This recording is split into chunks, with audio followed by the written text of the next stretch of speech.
365 성경 읽기 새한글 성경. 오늘 읽으실 성경은 로마서 11장부터 14장까지입니다. 로마서 11장. 하나님은 이스라엘을 내치지 않으셨다. 그러면 내가 묻습니다. 하나님이 자기 백성을 내치셨다는 것입니까? 절대로 그럴 수 없습니다. 나 역시 이스라엘 사람입니다. 아브라함의 후손이자 베냐민 지파입니다. 하나님은 미리 선택하신 자기 백성을 내치지 않으셨습니다. 여러분은 엘리야와 관련해서 성경이 무엇이라고 말하는지 알지 못하십니까? 엘리야가 이스라엘에 맞서 하나님께 이렇게 하소연한다고 말하지 않습니까? 주님, 그들은 주님의 예언자들을 죽였습니다. 주님의 제단을 완전히 파헤쳤습니다. 이제 저만 혼자 남았는데 그들은 제 목숨마저 없애려고 노리고 있습니다. 그러나 하나님이 엘리야에게 알려주신 대답은 무엇입니까? 내가 나를 위하여 7천 명을 남겨두었다. 그들은 모두 바알에게 무릎을 꿇지 않은 사람들이다 하는 말씀입니다. 그러므로 그처럼 지금 이때에도 은혜로 선택하여 남겨두신 사람들이 있습니다. 그런데 이것이 은혜로 된 일이라면 전혀 행위들에 기초한 것이 아닙니다. 그렇지 않다면 은혜가 전혀 은혜가 아니기 때문입니다. 그러면 무슨 뜻입니까? 이스라엘은 애써 찾던 것, 그것을 얻지 못했지만 선택받은 사람들은 얻었습니다. 그 밖의 사람들은 마음이 다치고 말았습니다. 성경에 이렇게 적혀 있는 대로입니다. 그들에게 하나님이 주신 것은 깊은 잠의 영과 보지 못하는 눈과 듣지 못하는 귀입니다. 오늘날까지 그렇습니다. 또 다윗도 이렇게 말합니다. 그들의 밥상이 그들에게 올가미와 덫과 걸림돌과 안가품이 되게 해 주십시오. 그들의 눈은 어두워져 보지 못하게 해주시고 그들의 등은 늘 굽어 있게 해주십시오. 다른 민족들을 위한 구원의 길. 그러면 내가 묻습니다. 이스라엘 사람들이 걸려서 비틀거리다가 아주 넘어지고 말았습니까? 절대로 그럴 수 없습니다. 오히려 그들이 걸려 넘어진 까닭에 구원이 다른 민족들에게 이르렀고 이것이 이스라엘 사람들 속에 질투심을 불러일으켰습니다.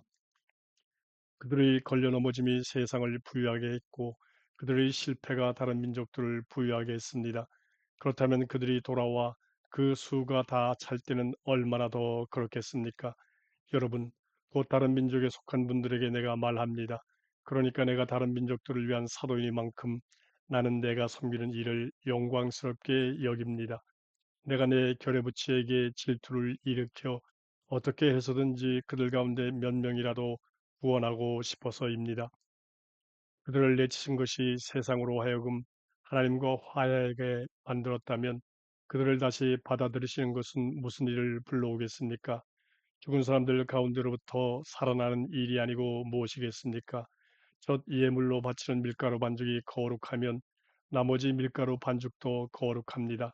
또 뿌리가 거룩하면 가지들도 거룩합니다. 올리브 나무와 접붙인 가지의 비유. 잘 가꾼 올리브 나무 가지들 가운데 몇 개가 잘려나갔습니다. 그런데 그대는 야생 올리브 나무이면서 그것들 사이에 접붙여졌습니다. 그래서 잘 가꾼 올리브 나무 뿌리에서 나오는 자양분을 함께 누리게 되었습니다. 그렇다면 잘려나간 가지들 앞에서 의스대지 마십시오. 의스대 본들 그대가 뿌리를 떠받치고 있는 것이 아니라 뿌리가 그대를 떠받치고 있는 것입니다. 그러면 그대는 말하겠지요. 가지들이 잘려나간 것은 바로 내가 접붙여지게 하려는 겁니다. 하고요. 맞는 말입니다. 그들은 믿지 않아서 잘려나갔고 그대는 믿음으로 그 자리에 서 있습니다. 그러니 우쭐대지 말고 오히려 두려워하십시오. 하나님이 본디부터 있던 가지들을 아끼지 않으셨다면 또한 그대도 전혀 아끼지 않으실 테니까요. 그러므로 하나님의 다정하심과 엄격하심을 생각하십시오. 넘어진 사람들한테는 엄격하심을 보이셨지만 그대한테는 하나님의 다정하심이 나타났습니다. 그대가 그 다정하심에 계속 머문다면 말입니다. 그렇지 않으면 그대 또한 잘려나갈 것입니다. 그러나 저 사람들도 불신앙에 계속 머물러 있지 않는다면 접붙여질 것입니다. 능히 하나님은 그들을 다시 접붙이실 수 있기 때문입니다. 그대는 본디부터 붙어 있었던 야생 올리브 나무에서 잘려나와 본디 속하지 않았던 잘 가꾼 올리브 나무에 접붙여졌습니다. 그렇다면 본디부터 붙어 있었던 이 가지들이 자기네 올리브 나무에 접붙여지는 것이야 얼마나 더 쉬운 일이겠습니까? 이스라엘도 모두 구원받을 것이다. 형제자매 여러분, 나는 여러분이 이 비밀을 모르기를 바라지 않습니다. 그래서 여러분이 슬기로운 사람이라고 착각하지 않기를 바랍니다. 곧 이스라엘의 일부 사람들의 마음이 닫혀 있는 것은 다른 민족 사람들이 들어와서 그 수가 다 찰 때까지입니다. 그리고 이렇게 하여 이스라엘이 모두 구원받게 될 것입니다. 성경에 이렇게 적혀 있는 대로입니다. 건지내는 이가 시온으로부터 와서 불경건한 일들을 야곱에게서 돌려놓을 것이다. 이것은 그들과 맺은 나의 언약이다. 내가 그들의 죄들을 말끔히 치워줄 때 복음으로 치면 이스라엘 사람들은 여러분 때문에 원수가 되었지만 선택으로 치면 조상들 덕분에 사랑받는 사람들입니다. 하나님의 은혜의 선물과 부르심은 취소될 수 없는 것이니까요. 여러분은 한때는 하나님께 순종하지 않았습니다. 그러나 지금 이스라엘 사람들의 불순종 때문에 여러분이 하나님의 자비를 입게 되었습니다. 마찬가지로 여러분이 자비를 입은 탓에 이들도 지금은 순종하지 않고 있습니다. 이들 자신도 이제 하나님의 자비를 입도록 하시려는 것입니다. 하나님이 모든 사람들을 다 같이 불순종에 가두셨기 때문입니다. 모든 사람들에게 자비를 베푸시려고 말입니다. 하나님의 부유하심과 지혜와 지식을 찬양하다. 오, 그지없이 깊도다. 하나님의 부유하심과 지혜와 지식은 하나님의 판결은 가늠할 수 없고 하나님의 길은 헤아릴 길 없구나. 누가 주님의 생각을 알았는가? 누가 주님의 의논 상대가 되었는가? 누가 주님께 먼저 드려서 되돌려 받겠는가? 모든 것이 하나님으로부터 생겨나서 하나님을 통해서 지탱되며 하나님을 위해서 존재하기 때문입니다. 하나님께 영광이 영원토록 있기를. 아멘. 로마서 12장 하나님의 자비로우심에 대한 올바른 응답. 그러므로 형제자매 여러분, 나는 하나님의 자비하심에 기대어 여러분에게 권유합니다. 여러분이 몸을 살아있는 희생제물로 하나님이 마음에 들어하실 거룩한 희생제물로 바치십시오. 이것이야말로 여러분이 드릴 참된 예배입니다. 이 세대의 흐름에 자신을 맞추지 말고 생각을 확 새롭게 해서 달라지십시오. 그리하여 하나님의 뜻이 무엇인지, 곧 무엇이 선하고 하나님 마음에 들고 완전한 것인지를 검증하여 밝혀내십시오. 하나님이 주시는 은혜의 선물을 바르게 쓰는 법. 나에게 베풀어 주신 은혜를 힘입어 여러분 한 사람 한 사람에게 말합니다. 마땅히 그래야 할 정도를 벗어나 분수에 넘치게 생각하지 마십시오. 저마다에게 하나님이 나누어 주신 믿음을 기준 삼아 슬기롭게 생각하십시오. 우리 몸은 하나이지만 몸에는 각 부분들이 많이 있습니다. 그런데 몸의 각 부분들은 모두 똑같은 기능을 가진 것이 아닙니다.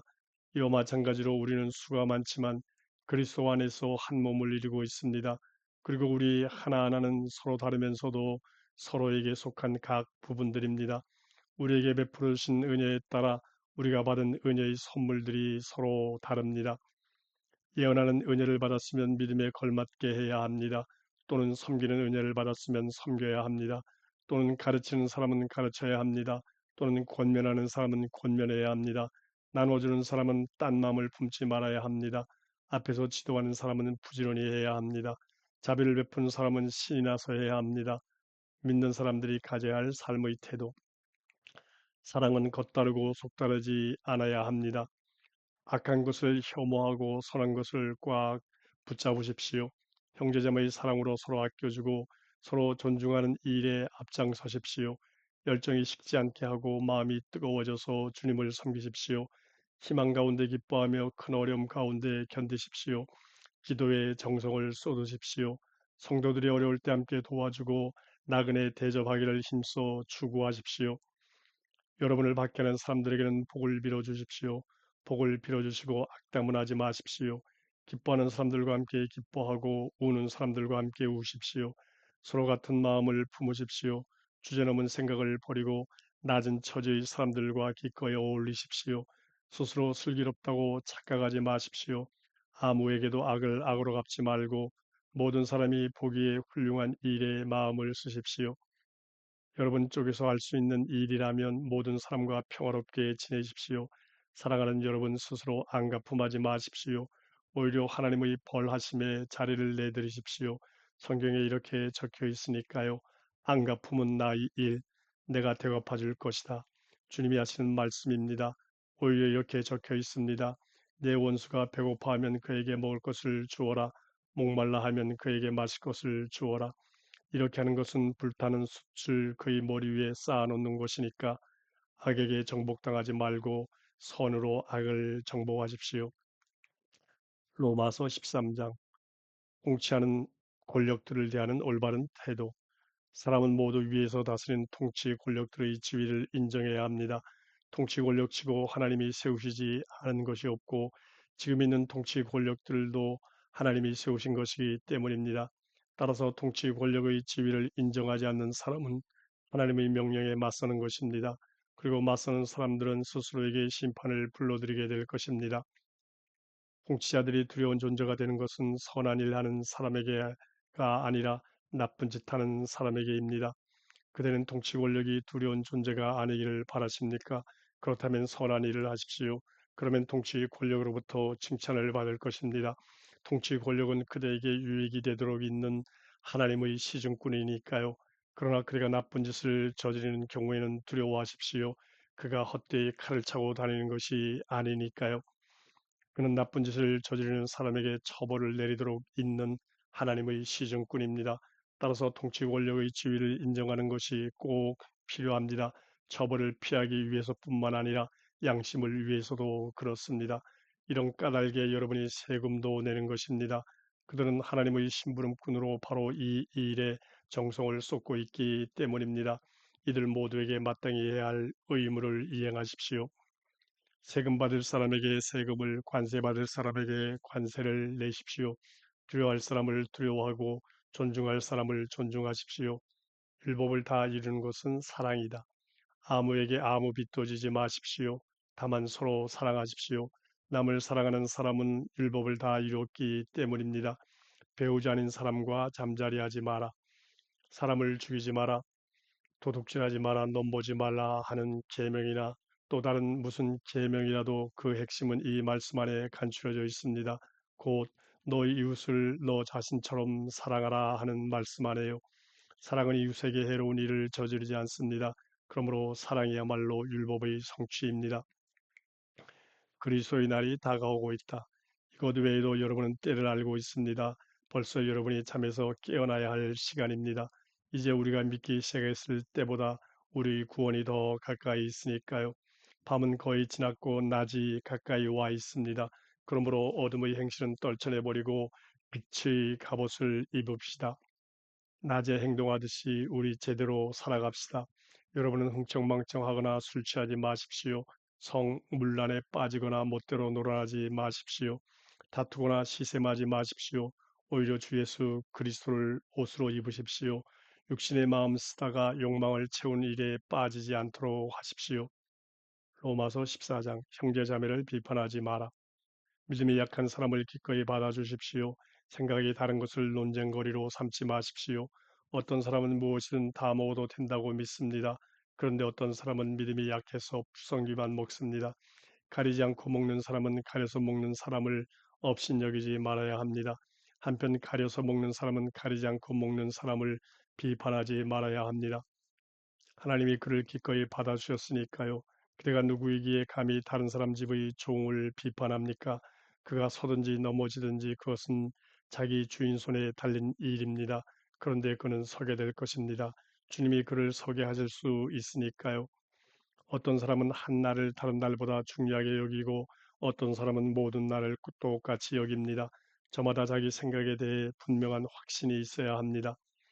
어떤 날을 특별하게 생각하는 사람은 주님을 위해 그렇게 생각하고 가리지 않고 먹는 사람도 주님을 위해 먹습니다.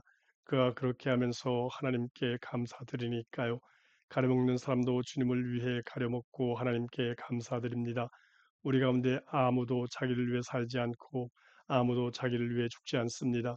우리가 살아도 주님을 위해 사는 것이고 죽어도 주님을 위해 죽는 것이니까요. 그러니까 살든지 죽든지 우리는 주님의 것입니다. 이를 위해서 그리스도께서 죽었다가 살아나셨으니까요. 곧 죽은 사람들과 살아있는 사람들 모두의 주님이 데려가신 것입니다. 그런데 그대가 왜 그대의 형제자매를 비판합니까? 또 그대가 왜 그대의 형제자매를 업신여깁니까? 우리가 모두 하나님의 심판대 앞에 서게 될 텐데 말입니다. 성경에 이렇게 적혀 있으니까요.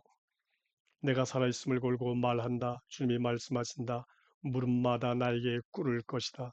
혀마다 하나님께 자백할 것이다. 그러므로 우리는 저마다 자기가 한 일에 대해 하나님께 해명해야 할 것입니다. 다른 사람을 배려하라. 그러므로 더는 서로를 비판하지 맙시다. 그 대신 여러분은 도리어 이렇게 결정하십시오. 곧 형제자매 앞에 부딪히게 하는 것이나 걸려 넘어지게 하는 것을 두지 않겠다고요. 주 예수님 안에서 나는 이렇게 알고 있고 또 굳게 믿고 있습니다. 곧 아무것도 그 자체로 깨끗하지 않은 것은 없습니다. 다만 무언가를 깨끗하지 않다고 여기는 사람, 그 사람에게는 깨끗하지 않은 것이 됩니다. 음식물 때문에 그대의 형제자매가 괴로움을 겪게 된다면 그대가 더는 사랑을 따라 살아가지 않는 것입니다. 그대가 먹는 음식 문제로 그 사람을 망하게 하지 마십시오. 그를 위해서 그리스도께서 죽으셨습니다. 그러므로 여러분이 좋게 여기는 것이 비난거리가 되지 않도록 하시기 바랍니다. 하나님의 나라는 먹고 마시는 것이 아니라 성령님 안에서 누리는 정의와 평화와 기쁨이니까요. 이렇게 그리스도의 종이 되어 섬기는 사람은 하나님 마음에도 들고 사람들에게도 인정을 받습니다. 그러므로 평화를 가져오는 일과 서로를 세워주는 일에 힘을 쏟읍시다. 음식물 문제로 하나님의 일을 망치지 마십시오. 모든 음식이 깨끗합니다. 그렇지만 다른 사람을 걸려 넘어지게 하며 먹는 그 사람에게는 나쁜 것이 됩니다. 고기를 먹지 않고 포도주도 마시지 않는 것이 좋습니다. 그 밖에도 그의 형제 자매가 부딪혀 넘어질 만한 일은 하지 않는 것이 좋습니다. 그대 자신이 가진 믿음을 하나님 앞에서 그대 혼자 간직하십시오. 복이 있습니다. 자기가 가치 있다고 인정한 일에 대해 스스로를 비판하지 않는 사람은 그러나 의심을 품은 채로 먹는다면 그는 이미 죄 있다고 판가름을 받은 것입니다. 믿음의 기초에서 한 것이 아니기 때문입니다. 믿음의 기초에서 하지 않는 것은 다 죄입니다.